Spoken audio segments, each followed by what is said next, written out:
a brand intern. Testing, 1, 2, 3, test. So one thing that Hi, I'm Vanessa, and I'm a part of the brand team. I'm Olivia, and I work on the digital team. I'm Gabby. I'm a marketing intern for the brand team. Hi, I'm Sophia. I'm a part of the product development team here at RevitaLash Cosmetics. Hi, my name is Megan, and I'm on the digital team. My worst hair moment definitely comes from like my middle school era, where I would wear a super low ponytail with a side part like all the way on the side of my head, and I thought I looked really good. And looking back, I didn't look really good, but it's okay.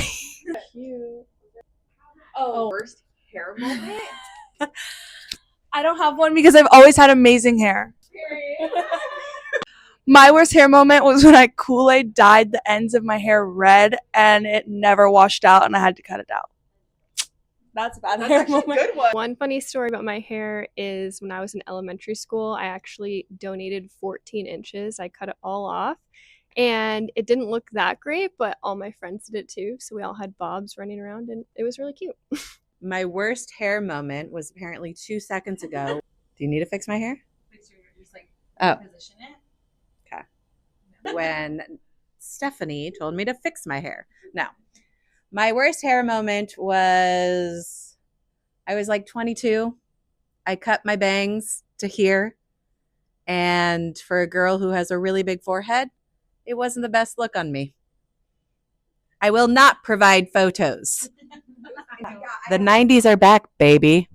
My worst hair moment was probably when I was a teenager. I experimented with hair extensions, and back then glue-in extensions were really in, and a piece of my extension got glued onto my natural hair, and during the removal process we had to cut my natural hair, so I had a bald spot in the back of my head for some time.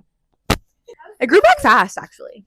Fun tip, I leave in the conditioner while I do everything else in the shower, wash my body, shave, so the conditioner really nourishes my hair and I get that great sensorial effect for a little bit longer. I wear my hair in a lot of buns, so I always use the volume enhancing foam every week just to make sure my hair is super healthy and I don't get any breakage or anything like that.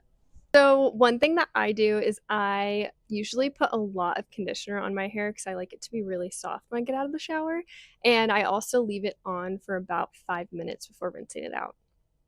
My favorite way to apply the thickening shampoo and conditioner is I focus the shampoo on my scalp and the conditioner on my ends.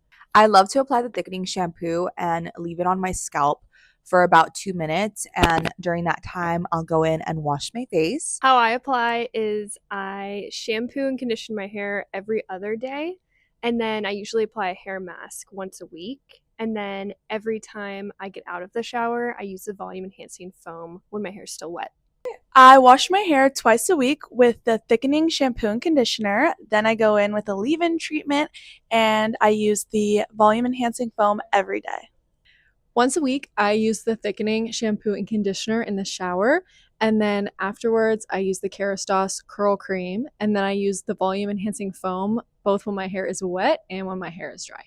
I wash my hair about 3 times a week, and I go in with our thickening shampoo and our thickening conditioner, and then I go in with the volume enhancing foam about 5 times a week, and I'll apply that to both wet and dry hair. I use our thickening shampoo and conditioner, and then once I'm out of the shower, I dry my hair a little bit and use our volumizing hair foam. I'm gonna go again, guys. We'll do it live. Do you guys know what that is?